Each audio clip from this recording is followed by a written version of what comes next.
নমস্কাৰ। কবিতাত মুকুতা সৰে। কবিতাৰ মুকুতা বুটলিবলৈ আপোনালোক সকলোকে স্বাগতম জনাইছোঁ।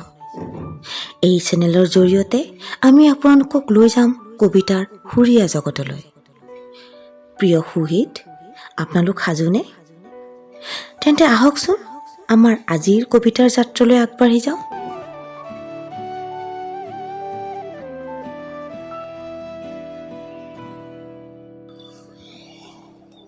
কবিতাত মুকুতা সৰেৰ নৱম নিবেদন, অচল মুদ্ৰা। কবি হবিবুৰ ৰহমান, কণ্ঠ ৰঞ্জনা পাঠক।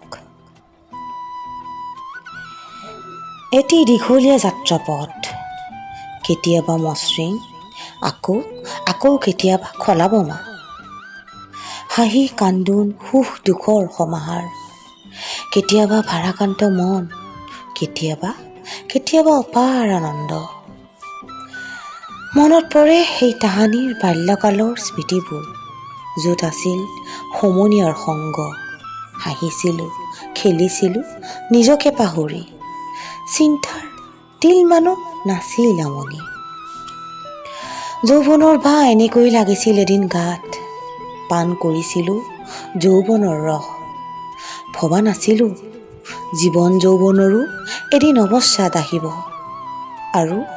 আৰু ভৰি যাব হৃদয়ৰ নাদ স্মৃতিৰ চকুলোৰে। এতিয়া যেন মই অচল মুদ্ৰা, থৰক ভৰক মোৰ প্ৰতিটো খোজ। পৃথিৱী কঁপি উঠে ঘনে ঘনে, চিৎকাৰ কৰি উঠে মোৰ অবুজ মনে। ভাৱ হয় যাত্ৰাপথৰ যেন সমাপ্তি হ'ব, মোক মাথে কোনোবাই হাত বাউলি। এতিয়া নিচেই কাষত যেন মোৰ শেষ দিগন্ত। থৰক বৰক যাত্ৰাৰ পেলাবলে অন্ত, থৰক বৰক যাত্ৰাৰ পেলাবলে অন্ত।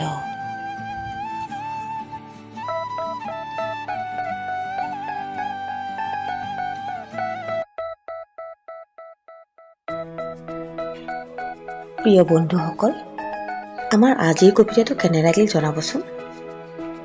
আমাক নিচেই কাষৰ পৰা সদায় পাই থাকিবলৈ লাইক আৰু ছাবস্ক্ৰাইব কৰিবলৈ নাপাহৰিব।